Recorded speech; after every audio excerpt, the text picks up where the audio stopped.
अस्सलाम वालेकुम क्लास। आज हमारा लेसन 2 है।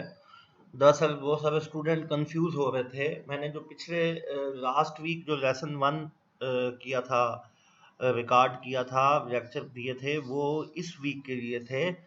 अब जो आपने इस वो लेक्चर लेने थे और इस वीक आपने उनके रिगार्डिंग कोई क्वेश्चन वगैरह था तो वो आपने पूछना था। अभी जो मैं आपको लेक्चर अभी आज के जो भेज रहा हूँ ये अभी आपने सुनने हैं। और नेक्स्ट वीक जब आपने मसलन या कल को जब आपने लेक्चर लेना है तो कल फिर आपने इसके मुताल्लिक़ क्वेश्चन पूछने हैं। कल फिर 9:30 या 10 के करीब करीब मसलन 9:30 बजे उम्मीद है कि मैं आपको दूसरे लेक्चर जो है वो अपलोड कर दूंगा। आज हमारा नेक्स्ट लेसन है।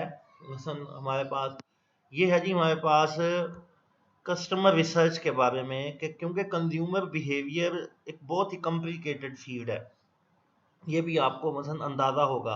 आपको अपने आप अगर कभी आइडिया लगाएं, आप अपने बिहेवियर के बारे में कभी सोचें कि आपका क्या बिहेवियर है, वो कितनी मसलन आप सुबह घर से निकले हैं तो आपका मूड या आपका एटीट्यूड कैसा होगा। हो सकता है आप सुबह बड़े अच्छे मूड में निकले हों, लेकिन कैंपस पहुंचे तो वहाँ कोई ऐसी बात हो गई हो कि आपका मूड फौरन चेंज हो गया हो। या आप घर से बड़े क्या कहते हैं अजीब मूड से निकले हों, कागज आए तो पता लगे जी बड़े गुस्से से निकले थे घर से, कागज आए तो कोई आपका दोस्त कोई कोई ऐसी बात हो जाए कि वो आपका मूड ही चेंज हो जाए।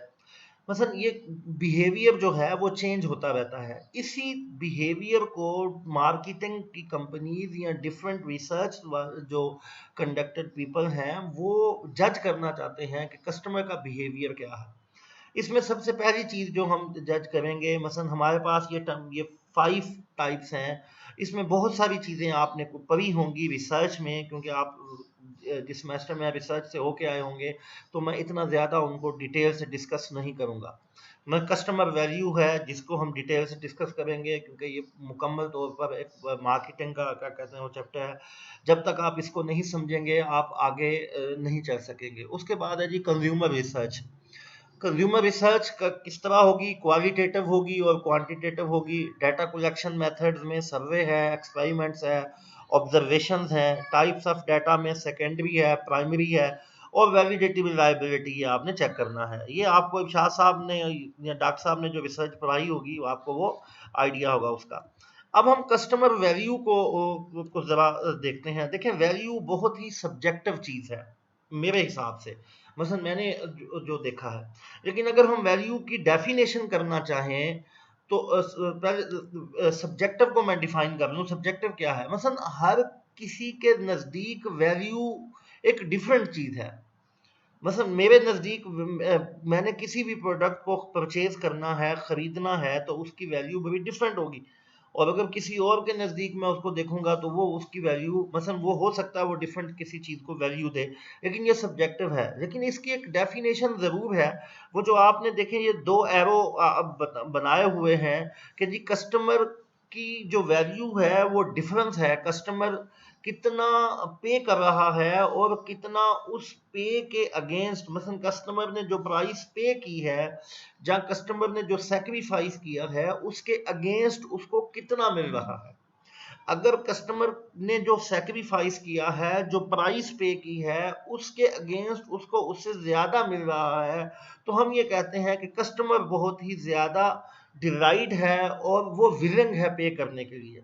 अगर कस्टमर ने प्राइस पे की है लेकिन उसको उससे कम मिल रहा है, तो इसका मतलब है कि कस्टमर जो है वो इतना ज्यादा क्या सेटिस्फाइड नहीं है। आपको अब ये दो एरो नजर आ रहे होंगे, विलिंगनेस टू पे प्राइस और विलिंगनेस टू सेल प्रॉफिट। मसलन देखें, कोई भी कंपनी जो है वो जब भी अपनी प्रोडक्ट को सेल आउट करती है या बेचती है, तो वो अपनी प्राइस, अपनी प्रोडक्ट में कोई ऐसी वैल्यू रखती है जो उसकी प्राइस को क्या कहते हैं कि जी उस वैल्यू के सामने थोड़ा सा क्या कहते हैं कि यूं समझें कि मैं इसको यूं कहूं कि डिम कर देती है। लोग जब वो प्रोडक्ट खरीदते हैं तो प्राइस के मुकाबले में वैल्यू ज्यादा उनको पिंच कर रही होती है या वैल्यू ज्यादा उनको मोटिवेट कर रही होती है कि यार ये प्राइस इतनी है, लेकिन ये जो वैल्यूज हैं, ये जो वैल्यू इस प्रोडक्ट में है, ये जो बेनिफिट इस प्रोडक्ट में है, ये जो करेक्टरिस्टिक्स इस प्रोडक्ट में है, इस प्राइस के मुकाबले में तो कुछ भी नहीं है। तो वो इसीलिए वो कस्टमर वो चीज खरीदता है। मसलन अगर हम ऊपर पढ़ें तो मतलब customer value is difference between what a consumer gets from a product and what he और she has to given in order to get or simply it is the difference between cost and benefit. मसलन customer क्या देने को तैयार है, कितना देने को तैयार है, और उसके बदले में वो क्या चीज हासिल कर रहा है, ये एक वैल्यू है। अब हम आते हैं सब्जेक्टिव की तरफ, जो मैंने पहले बात कही थी। हर एक कस्टमर वैल्यू को डिफरेंट तरीके से डिफाइन करता है। हम जब भी कोई प्रोडक्ट बनाने लगते हैं तो हम एक पूरी वैल्यू प्रपोजिशन बनाते हैं। हमने लास्ट क्लास में पढ़ा था कि जी हम पहले सेगमेंट बनाते हैं, फिर हम उसकी क्या कहते हैं कि जी डिफरेंशिएशन क्रिएट करते हैं, फिर हम पोजीशनिंग की तरफ जाते हैं। सेगमेंट के बाद जब हम डिफरेंशिएशन क्रिएट करते हैं तो हम उस डिफरेंशिएशन में अपनी प्रोडक्ट की वैल्यू प्रपोजिशन सेट करते हैं। वैल्यू प्रपोजिशन का मतलब है, वैल्यू प्रपोजिशन का मीनिंग वो सेट ऑफ वैल्यू, एक वैल्यू नहीं, वो सेट ऑफ वैल्यूज जो उस सेगमेंट के कस्टमर को चाहिए होती हैं, जिसको आप सर्व करने जा रहे होते हैं। मतलब जो आपकी टारगेट मार्केट को चाहिए होती है। अब टारगेट मार्केट आपकी कौन कौन सी वैल्यूज चाहती है, कौन कौन सी, मसलन मैं एक एग्जांपल दे रहा हूं, एक मोबाइल आपने बनाना है तो उस मोबाइल का वैल्यू प्रपोजिशन क्या होगा? ब्रांड नेम भी एक वैल्यू है, उसकी प्राइस भी एक वैल्यू है, लेकिन ये जनरल वैल्यूज हैं। वो वैल्यूज जो एक्चुअली कस्टमर चाह रहा होता है, वो वैल्यूज उसमें क्या है। मसलन मैं मोबाइल लेने जा रहा हूं तो मैं कहता हूं कि जी बैटरी टाइमिंग अच्छी होगी, मेरे लिए वो बैटरी टाइमिंग है नंबर वन वैल्यू। अगर कोई और मोबाइल लेने जा रहा है तो वो उसके लिए हो सकता है फीचर्स, मतलब उसके ग्राफिक्स सही होने चाहिए। कोई और जा रहा है तो वो कहे जी उसकी रैम सही होनी चाहिए, कोई और जा रहा है तो वो कहे जी कि इसकी जो है वो कैमरा ठीक होना चाहिए। अब देखिए मैंने 4 से 5 चीजें बताई हैं। अगर हम इसमें ब्रांड नेम और प्राइस को भी ऐड कर लें तो ये वैल्यू प्रपोजिशन, वो लिस्ट ऑफ वैल्यूज है जो किसी एक ब्रांड में आप लोग देखते होते हो, हम उन्हें कहते हैं जी ये वैल्यू प्रपोजिशन है। अब हर कस्टमर अपनी वैल्यू के बेस पर उस प्रोडक्ट को ले रहा होता है।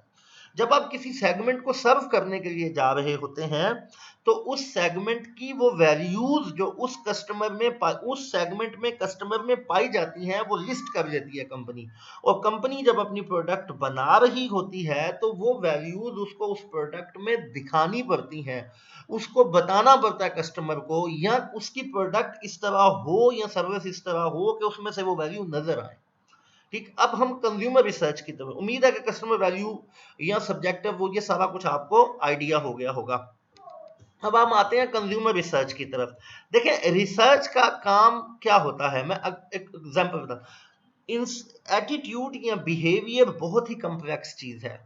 हम बहुत मुश्किल से हम किसी भी कस्टमर का बिहेवियर या एटीट्यूड को जज कर सकते हैं, क्योंकि अल्लाह पाक ने इंसान का जो सिस्टम रखा हुआ है वो इतनी चीजों के बारे में सोचता है या इतनी डिफरेंट वे में एक ही टाइम में सोचता है कि आप सम टाइम उसको मैयर करने के लिए आप आपके पास जो भी इंस्ट्रूमेंट्स होगा वो कम पड़ जाते हैं। लेकिन इस फिर भी बहुत सारी चीजें जो हैं वो कस्टमर की या कंज्यूमर की मैयर की हुई हैं।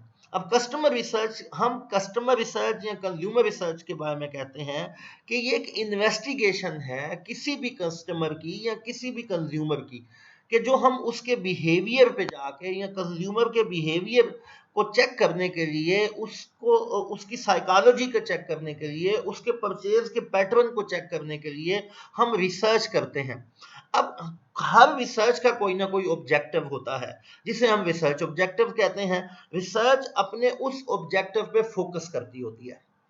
मसलन आप कोई भी रिसर्च, आप फाइनेंस के में से रिलेटेड रिसर्च कर रहे हैं, उसके कोई फाइनेंशियल ऑब्जेक्टिव्स होंगे। आप मार्केटिंग से रिलेटेड कोई रिसर्च कर रहे हैं, उसके कोई कोई और ऑब्जेक्टिव होंगे। लेकिन आप जब कस्टमर से रिलेटेड रिसर्च करेंगे तो उसके भी ऑब्जेक्टिव हैं, ये मैं उसको हाईलाइट कर रहा हूं। ऑब्टेनिंग ऑब्जेक्टिव, वो कौन से ऑब्जेक्टिव होंगे कि जी मैं इस चीज के लिए रिसर्च कर रहा हूं, तो वो रिसर्च के ऑब्जेक्टिव्स हैं उस वक्त रिसर्च के। अब ये क्या है जी कि आप इसमें बहुत सारी चीज, आप इसमें स्टेटिस्टिकली भी उसको प्रूव कर सकते हो, मसलन क्वांटिटेटिव डाटा हो सकता है, क्वालिटेटिव डाटा आपके पास हो सकता है। अब अगर हम रिसर्च में जाएं तो हमारे पास टू ब्रॉड एरियाज है रिसर्च के। एक हमारे पास है जी क्वालिटेटिव रिसर्च है और एक हमारे पास है जी क्वांटिटेटिव रिसर्च।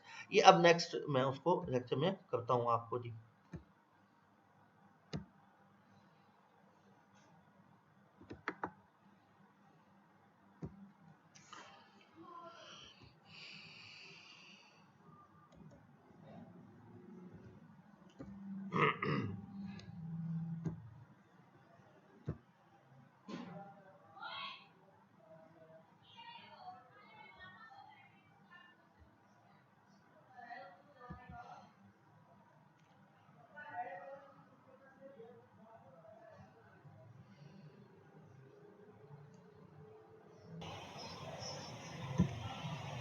अस्सलाम वालेकुम क्लास, आज हमारा लेसन 2 है।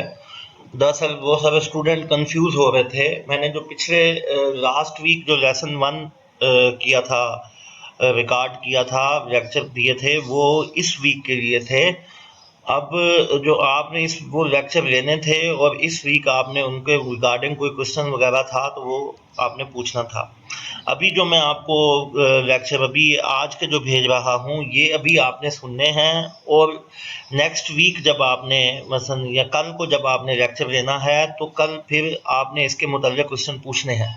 कल फिर 9:30 या 10 के करीब करीब मसलन 9:30 बजे उम्मीद है कि मैं आपको दूसरे लेक्चर जो है वो अपलोड कर दूंगा। आज हमारा नेक्स्ट लेसन है, लेसन हमारे पास ये है जी, हमारे पास कस्टमर रिसर्च के बारे में कि क्योंकि कंज्यूमर बिहेवियर एक बहुत ही कॉम्प्लिकेटेड फील्ड है। ये भी आपको मसलन अंदाजा होगा। आपको अपने आप अगर कभी आइडिया लगाएं, आप अपने बिहेवियर के बारे में कभी सोचें कि आपका क्या बिहेवियर है, वो कितनी मसलन आप सुबह घर से निकले हैं तो आपका मूड या आपका एटीट्यूड कैसा होगा। हो सकता है आप सुबह बड़े अच्छे मूड में निकले हों, लेकिन कैंपस पहुंचे तो वहाँ कोई ऐसी बात हो गई हो कि आपका मूड फौरन चेंज हो गया हो, या आप घर से बड़े क्या कहते हैं अजीब मूड से निकले हों, कॉलेज आए तो पता लगे जी बड़े गुस्से से निकले थे घर से, कॉलेज आए तो कोई आपका दोस्त कोई ऐसी बात हो जाए कि वो आपका मूड ही चेंज हो जाए। मसलन ये बिहेवियर जो है वो चेंज होता रहता है। इसी बिहेवियर को मार्केटिंग की कंपनीज या डिफरेंट रिसर्च जो कंडक्टेड पीपल हैं वो जज करना चाहते हैं कि कस्टमर का बिहेवियर क्या है। इसमें सबसे पहली चीज जो हम जज करेंगे, मसलन हमारे पास ये 5 टाइप्स हैं। इसमें बहुत सारी चीजें आपने को पढ़ी होंगी रिसर्च में, क्योंकि आप जिस सेमेस्टर में रिसर्च से होके आए होंगे, तो मैं इतना ज्यादा उनको डिटेल से डिस्कस नहीं करूंगा। वैल्यू है जिसको हम डिटेल से डिस्कस करेंगे, क्योंकि ये मुकम्मल तौर पर एक क्या कहते हैं वो चैप्टर है। जब तक आप इसको नहीं समझेंगे आप आगे कंज्यूमर रिसर्च किस तरह होगी, क्वालिटेटिव होगी और क्वांटिटेटिव होगी। डाटा कलेक्शन मेथड्स में सर्वे है, एक्सपेरिमेंट्स है,